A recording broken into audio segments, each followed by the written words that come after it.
walk around of our Europa airplane. First thing to do, these wings are quick detach, so there's a Allen wrench I'll show you in a minute on the inside. But the one cool thing about these planes is it's all composites. We don't have any rivets. That's what helps it be a little bit faster. When you're doing your pre-flight, the fuel sumps are underneath. So right under here, there's two spots where you drain the fuel to get the water out. Around. See some very good shape. There's no real scuffs to mention. I'll show one or two. It does have electronic flaps. I'll show you where the button is for that, but they're so slow, I really don't even use them because the plane's easy to slow down and takes off real fast. So by the time you use the electric flaps to get them all the way down and get them all the way up, it just takes too much time. So if you're a flaps guy and want to use them, it's fine, but I didn't use them that much. Coming around, this is a pre-flight item to take this off and just check the little connection underneath. You can see this isn't like a normal elevator, the whole thing moves, but it works very smooth.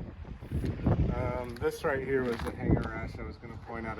It was from, so since the wings come off easily for transportation, a guy was U-hauling it across the country, and that's where a tie-down strap was.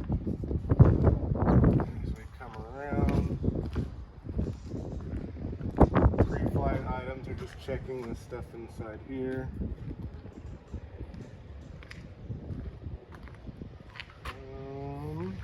Not much to show on here. There's a tiny scuff right there, but that and the one on the tail is about all I know of.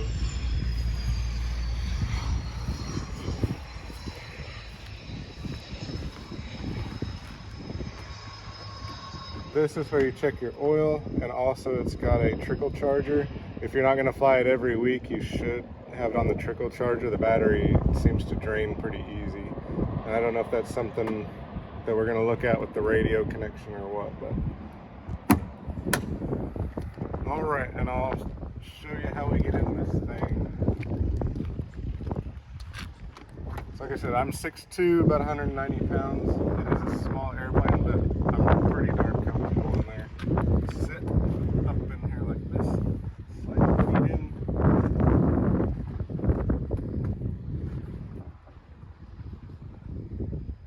See, I've got pretty good room, but it is pretty snug. I'm going to come around and look right here.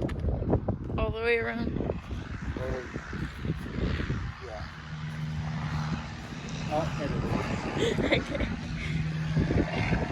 So you can see the room I've got with my feet. And the width, if you're much wider than me, it's going to be a little snug.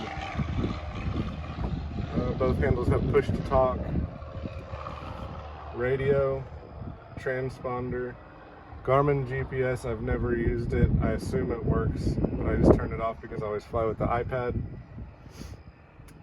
This is your electronic trim. Works very good. It doesn't take a whole lot of adjustment, just a couple clicks here and there, but I've never done it like all the way up or all the way down. This is the electronic flaps. Like I said, they're very slow, but they do work. All this is pretty self-explanatory. The autopilot I've never used also, never gone more than a couple hours, and it just doesn't seem necessary. This will start up here. Well, actually, I can start it up. I'm not starting it.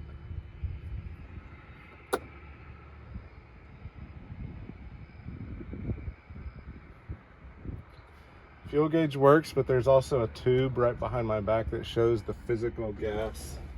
It's right here. The guy has written on there 10 gallons, 5 gallons, how much you've got left. Usually the only thing I would use on this is the vertical card compass, because it's easier than using this compass. So if the tower tells you to turn 150, that is just easier to navigate than this thing kind of going backwards. You can set your little bug there if they give you a heading. This I mainly use, it doesn't work for the fuel flow, but the cylinder head temperatures do work. So since people were worried about this engine overheating, I keep an eye on all 6 cylinders and their temperatures.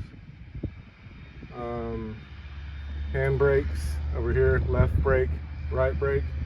I lost one of the wooden knobs. Europa sent me one metal one, even though I asked for 2. It's okay, still works fine. I think that's it for the interior.